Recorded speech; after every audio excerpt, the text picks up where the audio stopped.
మానవ మనుగడకు పిచ్చుకల సంచారానికి అవినాభావ సంబంధం ఉంది. అవి ఎక్కడైతే స్వేచ్ఛగా సంచరిస్తాయో అక్కడే మనిషి బతికేందుకు అవసరమైన వాతావరణం ఉంటుందని చెప్పి శాస్త్రవేత్తలు ఇప్పటికే గుర్తించారు. కానీ ఈ పిచ్చుక జాతి క్రమేణా అంతరిస్తుంది. వాటి పరిరక్షణ కోసం ప్రజలు నడుం బిగించాల్సిన అవసరాన్ని గుర్తు చేస్తూ కరీంనగర్ చెందిన అనంత రమేష్ వాటి సంరక్షణకు తన ఇంటినే ఆవాసంగా మార్చాడు. అటువంటి పిచ్చుకల ఆవాస కేంద్రం గురించి ఇప్పుడు తెలుసుకుందాం.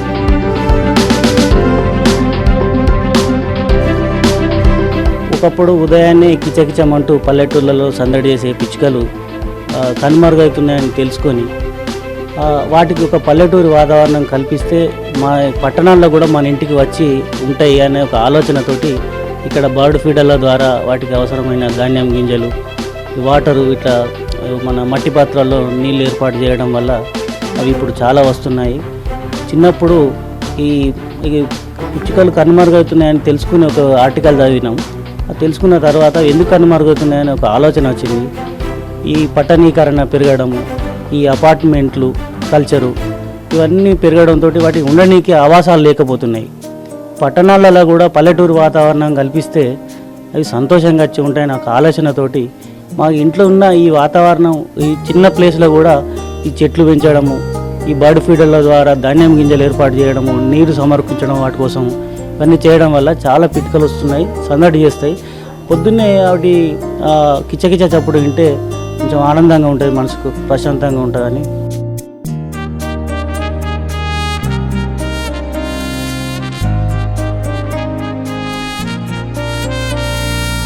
పొద్దున ఈ ఉరుకుల పరుకుల జీవితంలో వాటి కోసం ఒక అర్ధగంట గంట సేపు అయితే కేటాయిస్తాం. అది వాటికి కేటాయించినట్టు కాకుండా ఒక మనసు శాంతిగా ఉంటుంది, తృప్తిగా అనిపిస్తుంది. ఒక అర్ధగంట కేటాయించి నాతో పాటు మా పిల్లలు, మా భార్య కూడా ఉద్యోగం చేస్తుంది. ఆమె కూడా నేను లేనప్పుడు గింజలు వేయడము, నీళ్ళు వేయడము వాళ్ళు కూడా ఒక టైం స్పెండ్ చేస్తారు. దీన్ని వాటికి టైం స్పెండ్ చేసినామని అనుకోకుండా ఇది ఒక దినచర్యగా మారిపోయింది. మాకు వ్యవసాయ కుటుంబమే. చిన్నతనంలో మా నాన్న మా తాత కూడా చిన్న పూరి గుడిసెలలో ఈ చూర్లకు మన కంకులు, వరి కంకులు ఇవన్నీ కట్టిన అనుభవం ఉన్నది. చిన్నప్పుడు పల్లెటూరులో కట్టిన అనుభవం ఉన్నది కాబట్టి ఇక్కడ కట్టలేకపోయినామని ఒక బాధ ఉండే. అయినా కూడా పల్లెటూర్లలో వెళ్ళినప్పుడు కొన్ని కంకులు తీసుకొచ్చి కట్టడం జరిగింది. ఈ కంకులు లేనప్పుడు మాత్రం ధాన్యం గింజలు సేకరించి ఇంట్లో పెట్టి వాటి కోసం రోజు వేస్తున్నాం.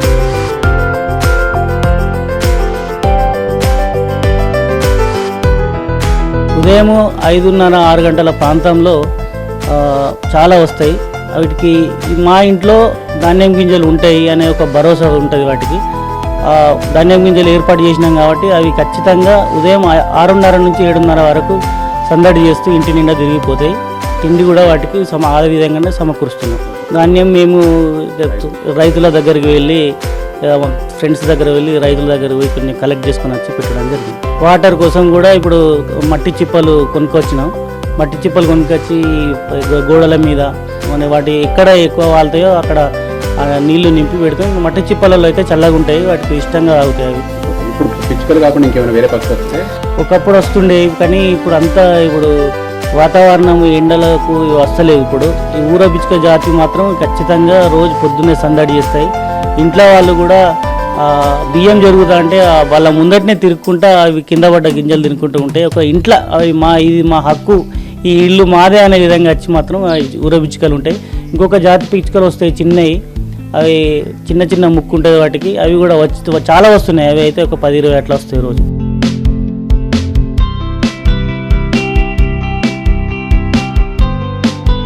నేనైతే ఇక్కడ పట్టణీకరణ పెరగడం, అపార్ట్మెంట్ కల్చర్ రావడంతో అందరూ ఈ ఉరుకుల పరుగుల జీవితంలో అందరూ ఎటోళ్ళు అటు పోతున్నారు. అందరూ ప్రతి ఒక్కరికి విజ్ఞప్తి చేసేది ఏంటంటే ఒక 10 నిమిషాలు 20 నిమిషాలు వాటి కోసం కేటాయిస్తే మాత్రం ఆ జాతిని అంతరించిపోకుండా మనం కాపాడగలుగుతాం. ఖచ్చితంగా ప్రతి ఒక్కరూ ఇది మట్టి పాత్రల నీళ్లు, కొన్ని వాటికి ఇష్టమైన గింజలు గిట్లా వాళ్ళ ఇంటి ఆవరణంలో ఏర్పాటు చేస్తే మాత్రం పిచ్చుక జాతి ఖచ్చితంగా మనం సంరక్షించిన వాళ్ళం అవుతాం. ఇంకేం లేదు, ఇప్పటికైతే వాటికి పాపం చెట్లు కొట్టేయడం వల్ల వాటికి ఆవాసం లేకుండా పోయింది.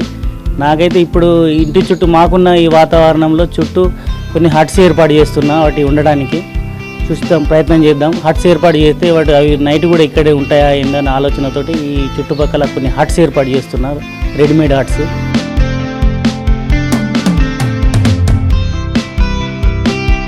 మార్నింగే అవి వస్తుండే. వచ్చిన తర్వాత మేము కొన్ని ఫస్ట్ బియ్యంతో స్టార్ట్ చేసినాము.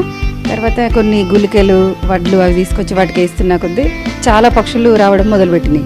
అట్లా మొదలుపెట్టిన తర్వాత మా బాబు ఒకటి అట్టతోటి బాక్స్ తయారు చేసి వాటి కోసం స్పెషల్గా పెట్టడం అట్లా చేసిన తర్వాత బాగా వచ్చినాక ఇక మా ఆయన ఇట్లా మళ్ళీ డబ్బాలన్నీ ఏర్పాటు చేశాడు. అంతకుముందు ఇనుప డబ్బాలు, నూనె డబ్బాలతో కూడా తయారు చేసినాం. అన్నీ బాగానే వస్తున్నాయి. చాలా ఆనందంగా అనిపిస్తుంది. మళ్ళీ మధ్యాహ్నం మేము అన్నం తినే టైంకి కూడా అవి కరెక్ట్గా మధ్యాహ్న సమయం కూడా వచ్చి కిచని అరుస్తూ ఉంటాయి. బాగా గొడవ చేస్తుంటాయి. మేము వస్తుంటే కూడా ఆ సౌండ్కి మాకు బాగా హ్యాపీ అనిపిస్తుంది. ఇక మిగిలిన జనాలకి అంటే ఈ రేడియేషన్ వల్ల ఇవన్నీ పక్షులు దూరంగా ఉంటున్నాయి కాబట్టి ప్రతి ఇంట్లో కూడా ఒక చిన్నది ఏదైనా వాటి కోసం ఒక నమ్మకం కల్పించాలి. వాటికి వడ్లు కానీ బియ్యం కానీ వేసుకుంటూ ఒకటి గూడులాగా ఏదైనా తయారు చేసి పెడితే అవి రావడానికి అవకాశం ఉంటుంది.